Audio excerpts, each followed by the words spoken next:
안녕하세요. 그나무교회입니다.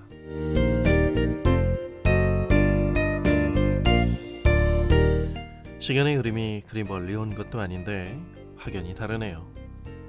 바라기는 가을을 결실의 계절이라고 하잖아요. 나름 답답해하는 영역들에서 문제가 해결되는 가을이었으면 합니다. 누가복음 출발합니다.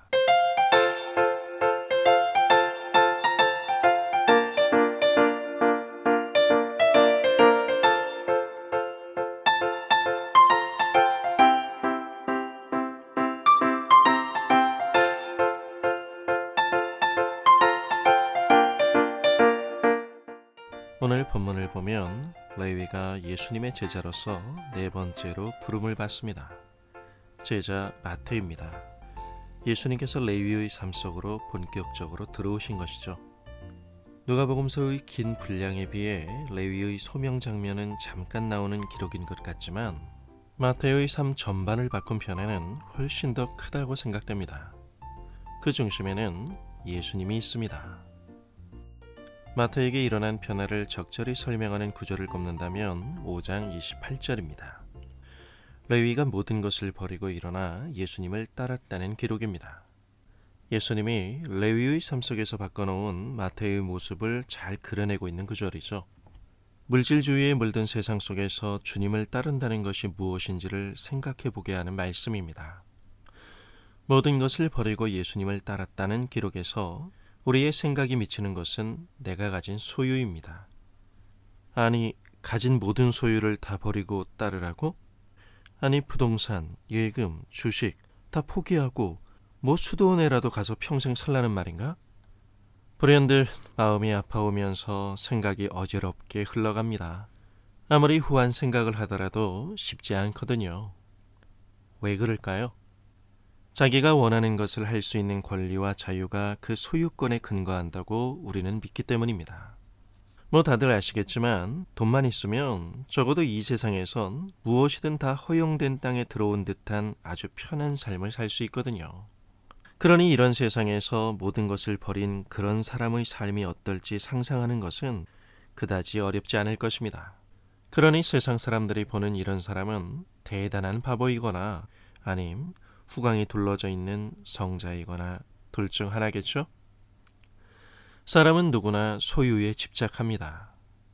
소유는 근원적으로 인간이 자신의 모습을 감추지 않고 드러내 놓을 수밖에 없는 통로입니다. 우리는 돈을 통해 자신의 영광을 확인하고 또 재건될 수 있으리라 믿는 것이 일반입니다. 뭐 솔직히 돈에 관한 한 나에 대해서 나 자신만큼 잘하는 사람이 또 어디 있겠습니까? 모든 소유를 버리고 주님을 따른 레위를 통하여 오늘 이 땅에서 우리가 그리스도인답게 성경적으로 산다는 것이 무엇인가를 조금 더 관심 있게 들여다보면 좋을 것 같습니다. 말은 번지르르 하지만 솔직히 주님을 따른다는 것이 우리가 그렇게 쉽게 갖다 붙일 수 있는 개인의 주관적인 신념과 비슷한 수준이 아닙니다. 신앙적인 우리의 립 서비스는 장황하지만 그리스도의 말씀이 나에게로 이어져야 한다는 갈증 속에서도 늘 경험하는 내 안에서의 예수님의 실종은 아마도 신앙으로 인한 어떤 특정한 형태에 대한 희망을 나 자신의 소유권과 굳이 연결시키고 싶어하는 우리의 사고 구조가 만들어낸 가슴 아픈 현실이 아닐까 하는 생각을 해봅니다. 모든 것을 버리고 예수님을 따랐다는 것은 그 소유권을 그리스도에게로 이전한 사실을 말합니다.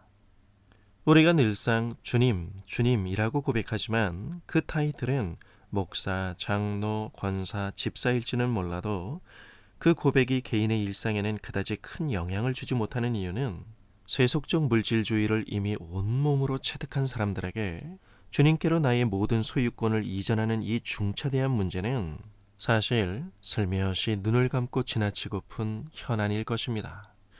우리가 소유권을 고집하는 주된 이유는 소유권이 내게 있을 때 주는 실질적인 혜택이 내 마음대로 살 수 있기 때문입니다. 하지만 예수님께서는 자신의 소유로 쾌락과 행복과 평안과 그리고 번영을 누리려는 마음을 버릴 때 예수님이 가져오신 하나님의 나라를 진정 영원한 기업으로 누릴 수 있다고 말씀하십니다.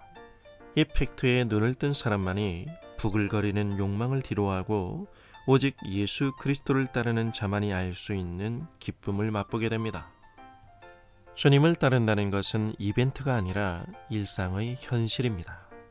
신앙이 단순한 표현에만 그치지 않고 우리 삶의 구석구석에서 주님의 주권을 인정하는 진리의 적용으로 나아갈 때 하나님과의 관계를 통해서 우리 삶의 이 모든 것을 이해할 수 있는 사고의 종합적인 틀을 갖게 됩니다.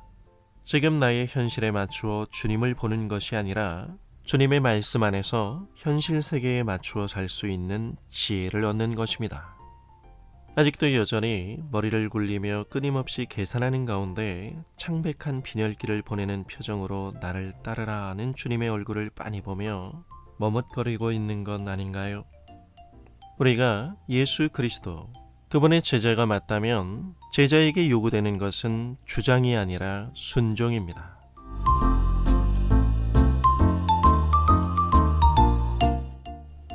여러분, 이번 주도 행복하세요. 목요일 그남타임 플러스에서 만나죠. 감사합니다.